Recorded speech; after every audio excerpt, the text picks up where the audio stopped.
Ny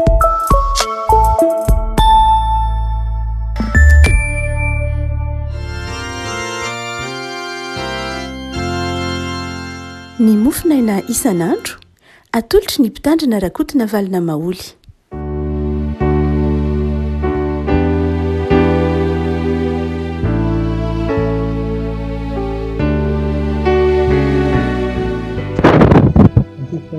Ravanantsika taty volana aogositra ity faran'ny herinandro anonona ny fiadanana sy ny fifaliana amintsika. Ny mofinaina izay voalahatra antsika dia ny taratasy nosoratan'i Paoly ho an'ny fiangonana tany Roma. Romanina toko 5 andiny voalohany ka hatramin'ny 15 vakintsika amin'ny anaran'i Jesosy. Ko amin'izany satria efa nohamarinina tamin'ny finoana isika, teo ka isika hanana fihavanana amin'Andriamanitra amin'ny alalan'i Jesosy Kristy Tompontsika. Tamin'ny alalany koa no efa nazontsika fanatonana amin'ny finoana ho amin'izao fahasoavana itoerantsika izao. Ka dia aoka isika hifaly amin'ny fanantenana ny voninahitr'Andriamanitra.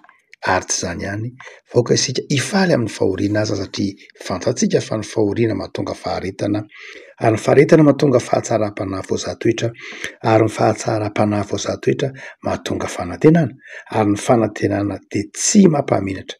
Satria ny fanahy masina izay nomena antsika no nentina bidina ny fitiavan'Andriamanitra ho ao am-pontsika. Ray masino, manana masinana amin'ny fahamarinana ny teninao no ho fahamarinana. Amen. Isika olombelona moa rehefa malala indrindra amin'izao taonjato nampamiratra ny siansa izao dia manana fahamaritana manokana momba ny fitiavana, avy aiza ny fitiavana, inona ny mahatonga ny fitiavana. Ny siansa dia miresaka fa io fitiavana io dia mety ho ateraky ny tsiranoka mivoaka avy amin'ny vatan'ny olombelona ihany, vokatry ny fibaikoan'ny sainy na vokatry ny fahatsapany, dia misy karazana tsiranoka mivoaka ny vatan'ny olombelona izay natao hormone, misy ny ataony endorphine, ocytocine, sérotonine, dopamine sy ny sisa, izay heverin'ny olombelona fa hoe izany hormone izany no mahatonga ny fitiavana, mahatonga ny attachement koa aza, ny fiankinana, ny fifandraisana, ny fifikirana amin'izay zavatra tiana. Eto raha malala dia manana fanazavana manokana ny Baiboly hoe io fitiavana io dia tsy zavatra voajanahary ao anatin'ny olona akory ny mity. Misy ny fitiavana mety ho voajanahary tahaka ny fitiavan'ny biby ny zanany ve, fitiavana ve tahaka ny fitiavantsika zavaboary na ahoana. Fa misy fitiavana izay tsy voajanahary ao anatin'ny olona. Ny ataontsika voajanahary eto izao ny hoe tsy ilay olombelona vokatry ny fahotana ny vily tamin'Andriamanitra iny akory no manana ity fitiavana manokana izay averimberiny Paoly ity. Ny fitiavana hoy Paoly dia izao ateraky ny fanahy masina izay nomena antsika. Tamin'ny alalan'io fanahy masina izay nomena antsika io no nampidinana ny fitiavan'Andriamanitra ho ato am-pontsika. Nampidinana ny fitiavan'Andriamanitra ho ato am-pontsika. Nampidinana ilay fitiavan'Andriamanitra mba ho tonga ato am-pontsika. Ka amin'izay fotoan'izay ilay fitiavana dia ato anatintsika. Tsy ny zavatra eny ivelany izany, fa ato anatintsika, avy amin'Andriamanitra mitoetra ato anatintsika ny fitiavana. Ary satria ato anatintsika ilay fitiavana dia manjary tonga mibaiko ny mety ho fihetsikitsika, mibaiko ny fijerintsika, mibaiko ny fifandraisantsika. Ka tsy dia zavatra mety ho voajanahary mandeha ho azy fotsiny amin'izao no anantsika izany fitiavana izany, fa asan'Andriamanitra. Raha toa ka miresaka izany fanazavam-Paoly izany isika, satria voambolana nahazatra loatra ny olona nandritry ny anarivo taona ny teny hoe fitiavana, dia mamaly Paoly eto manao hoe ny fanahy masina izay nampidin'Andriamanitra ao anatintsika no nahatonga izany fitiavana izany hidina koa ho ato anatintsika. Ny olona itoeran'ny fanahy masina toy Paoly dia mazava ho azy ery ambony ery, olona izay nohamarinina tamin'ny finoana.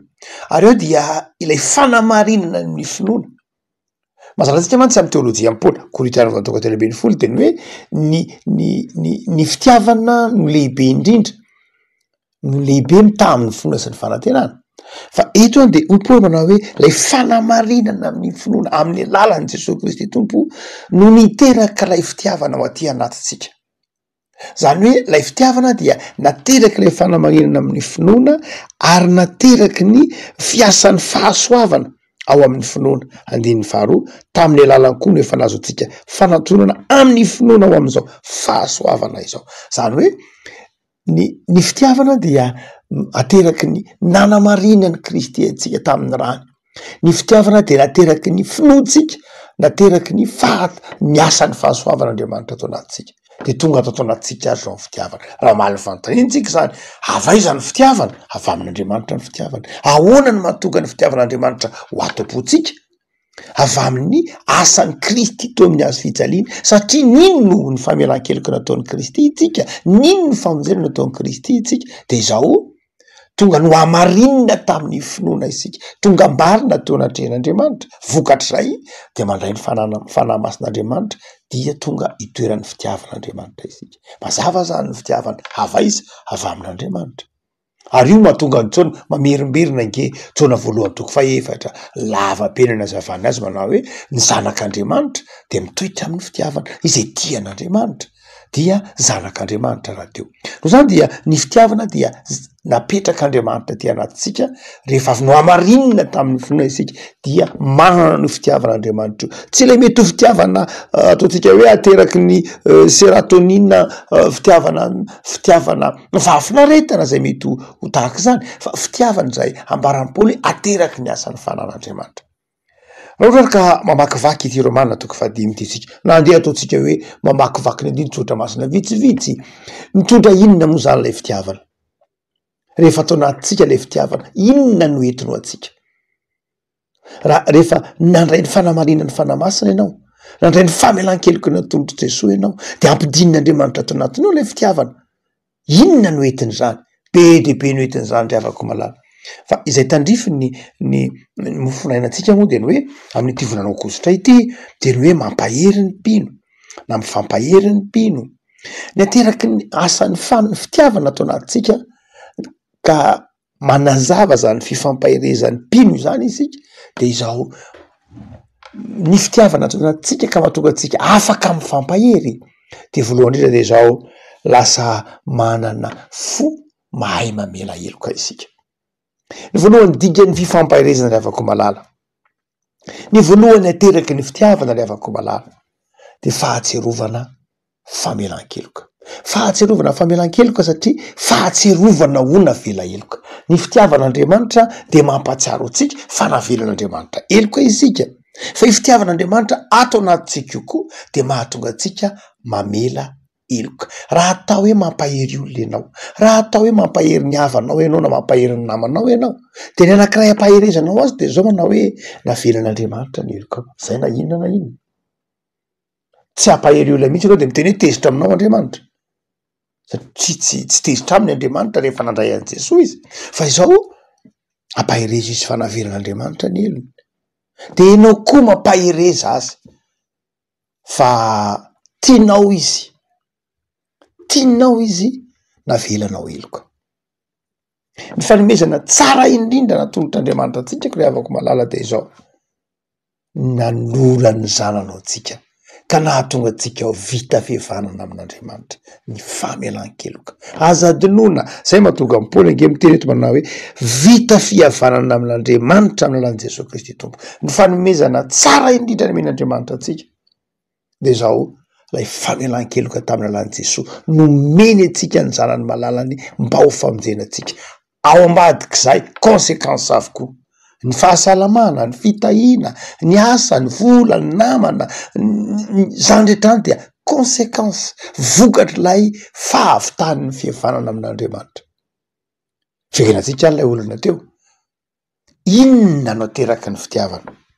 Rehefa tsapatsika nampidin'Andriamanitra ato anatintsika ny fitiavana, inona no entiny zany? Fahatserovan-tena voavela heloka fa izao koa ry havako malala, mampahery ny hafa isika rehefa mamela heloka.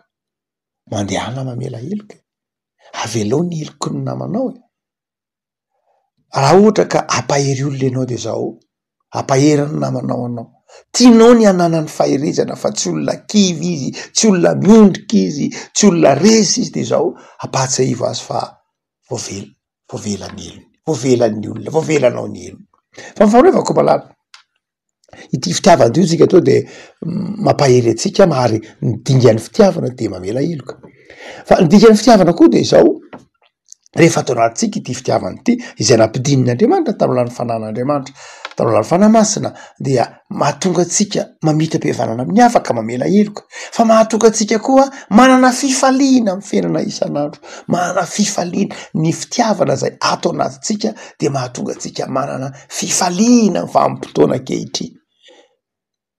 Tsy hoe mifaly tamin'ny vanim-potoana lasa ihany fa mifaly amin'ny vanim-potoana izao ankehitriny zao, manana fifaliana amin'ny ankehitriny. Raha misy voambolana veriberiny zoatra masina ry havako de ny fananany anankiray am'ireny hoe mifalia ao amin'ny tompo, mifalia amin'Andriamanitra, mifalia amin'ny fiainanao isan'andro. Ny fifaliana am'izao tontolo zao, am'izao andro anatsika zao de zao tena lafo vidy mihitsy. Misy moa de mandeha mijery fety, mijery rindran-kira, mividy mandany mega, mandeha ividianana fifaliana. Nefa fifaliana tsy maharitra. Everiny olona fa le fifaliana de lay tetehaka, lay mihirahira ery amin'ny maheno hirahira an'izao tontolo zao. Tsy ratsy akory zany iran'izao, amiteny tsika iran'izao tontolo zao tsy voatery hoe hira mifanohitra misaotra masina akory. Fa ndraindray tsika mety heverintsika fa any ny voalohany ahitana ny fifaliana. Fa rehefa ao anatin'ny ady am-panahy ianao, na atao eo anoloanao daholo iana ny sakafo tsara, ary natao eo anoloana eo ara ny mpihira sy ny mpampifaly, de tsy hifaly ianao rehefa tena ao anatin'ny ady sarotra. Zay mahatonga ny tolony ny teny hoe patsa-ray tsy ho mivava. Zany hoe impatsa kely fa raha fety iny rehefa tonga ny zava-tsarotra fa tsy voatelina iny. Impatsa kely izy hoe patsa-ray tsy ho mivava, tsy voatelina iny fa rehefa ao anatin'ny fifaliana ianao, na vary misavovona, sakafo misavovona fa laninao ndray mbava. Zany hoe ny heverintsika manakariva fa le fifaliana dia de zavatra ataotsika hoe entiny zao tontolo zao, ary zao tontolo zao de mihazakazaka mandeha mitady fifaliana atsiaro. Zany tsy milaza aza mijery fety na mandana mba mijery atsika na tsy milaza an'izany, fa ny fiheverinao ho izay ny fototry ny mahatonga fifaliana anao de diso. Fa rehefa mahana fahatoniana sy fiadanam-po ianao de zao na zavatra heverinao tsotrara de tsapanao ny asarobidiny ary mitondra fifaliana ao anao. Fa rehefa tsy ao amin'ny tomponao, rehefa tsy ao anatinao le fitiavan'Andriamanitra, tsy ao anatinao le fonao de zao tsy tsapanao mihitsy le na de fa hananana daholo ary zao rehetra zao. Hoy ny bokin'ny tononkirany Solomona, indrindra moa ny bokin'ny mpitoroteny, manao hoe tsy na de efa menanao daholo ary zao rehetra zao, na nananao daholo ary ohatry de zao, rehefa tsy eo aminao le fanan'Andriamanitra, rehefa tsy eo aminao ny fonao de zao tsy mety mifaly mihitsy ianao, tsy mety mifaly. Le havako malala mba manana fifaliana, manana fifaliana satria ao anatinao ny fitiavan'Andriamanitra. Ny fitiavan'Andriamanitra ao anatintsika de mahatonga atsika mifaly, ary ny fifaliana de mifindra ry havana. Ny fifaliana sy ny fahasambarana, ny joie sy ny bonheur raha amin'ny teny frantsay de zao mitondra mifindra, mora mifindra, zay mahatonga anao hoe mifampahery. Ny fifaliana de zao mora mifindra mihitsy, ny tsiky de mora mifindra. Rehefa mitsiky ianao dia mora mifindra ny tsiky, ny fimezana de mora mifindra koa, ny fifaliana de mora findra. Noho zany de ny olona mampahery olona de zao mifampahery isika rehefa faly ao amin'ny tompo. Faran'ny herinandro avako malala de maritoky mba manana fifaliana tam'izay nomen'Andriamanitra anao tamin'ny herinandro lasa iny, fa tsy motodava, miferin'aina lava, ny tsy ananana ihany ny mbanjinina fa zay nomen'Andriamanitra ny vanim-potoana ankehitriny tsy mety afa-po mihitsy. Havako malala ny fitiavana ao anatintsika, zay fitiavan'Andriamanitra mahatonga atsika manana fifaliana amin'Andriamanitra sy amin'ny fiainantsika isan'andro. Hoy tsika hoe mifampahery tsika rehefa mamela heloka, mifampahery tsika rehefa miara-mifaly. Fa ny fahatelo zay asehony ataotsika hoe asan'io fitiavana eo anatintsika io, io fitiavana ao anatintsika io tsy mitondra fifaliana ihany, fa io fitiavana ao anatintsika koa de manjary mitondra inona? Mitondra fiezahana. mitondra fiezahana. Hoy Paoly eo amin'ny talasany Korintiana, io fitiavan'ny Kristy io manery anay. Raha jerena tsara mifakale teny de hoe manery, manefy, mitarika, manosika anay, mamporisika anay io fitiavan'ny Kristy io. De ahoana ary? Tsy faly ve isika? De ahoana ary? Tsy ezaka ve isika? Satria zao ny fitiavana atao anatintsika de manjary mahatonga antsika hiezaka hanatona ny hafa, hiezaka hikendry ny zavatra tsara, hiezaka hanompo an'Andriamanitra. Ny fitiavana ao anatintsika de fitiavan'Andriamanitra de tsy mahatonga antsika mitomem-pona, fa mahatonga antsika tsy mifaly ihany, fa mahatonga antsika hizara fifaliana, mahatonga antsika hietsika hanao zavatra ao an'Andriamanitra. Le afaka malala faranao tsika toy ny herinandro, manao tombanary sika. Tsapanao ve ny fitiavan'Andriamanitra anao? Tsapanao ve hoe ity herinandro nomen'Andriamanitra anao ty de herinandro zay nandatsahany fanahy masina tao anatinao, na ny marimarina kokoa, nampatsiahivany taminy alan'ny fanahiny tao anatinao, fa mitoetra ao anatinao ny fitiavana. Ny andro vanim-potoana iainantsika etriny avako ana de fantatrao fa mahidy fitiavana ny olona, mahidy fitiavana ny olona. Tsy mahatsapa ny asarobidy ny fitiavana akory ary ny olona. Everiny olona fa ny fitiavana dia zavatra fihetsika atao, fa zany rehetra ny vokatra nge. Fa ny fitiavana dia ilay asan'Andriamanitra ao anatintsika, ka manjary mahatonga antsika ay anatona ny hafa, mahatonga antsika mahatakatra hoe sarobidy eo anatrehan'Andriamanitra, ary ty fotoana nomen'Andriamanitra any io, ty herinandro ny farany ty zao, sarobidy eo anatrehan'Andriamanitra, sarobidy eo anatreha kokoa ny hafa. De avako tompony ady-patsiaronao mandrakariva fa sarobidy eo masony ianao, ary ny fitiavany de efa nampitoeriny ao anatinao, de mandeha anala amin'ny fitiavana. Io fitiavana io ateraky ny finoana sy ny fahatokiana ao an'Andriamanitra. Raha somary kelikely fitiavana ianao indraindray mahatsiaro hoe tompo ohatrame mangatsika ny fitiavako anao zany, de mangataha amin'ny Jesosy, mangataha amin'ny tompo. Ny zavatra angatahanao amin'ny tompo de zao: ataovy ty anao a Jesosy, ataovy ty namana a Jesosy, ataovy reko ny bitsiky ny fanahinao, izay mampatsiaro any fitiavana anao Andriamanitra.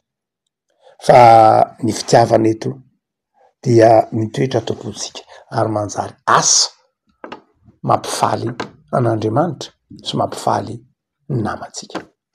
Lavakitsika tompo misaoranao zany amin'ny herinandro mifarana ity.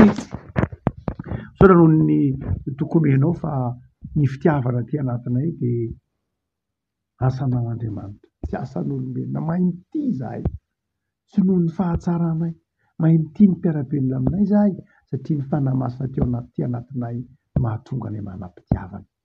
De taio tompo ny tontolo andronay, taio ny asanay manty farany herinandro ity. Saoranay ianao zahay, nomenao anay, nitsapanay sy tsy tsapanay tamin'ny herinandro ity, misaotra Jesosy. Fa manome voninahitra anao zay de rakofy amin'ny fahasoavanao mba ho salama sy ho ambinina amin'ny zavatra rehetra.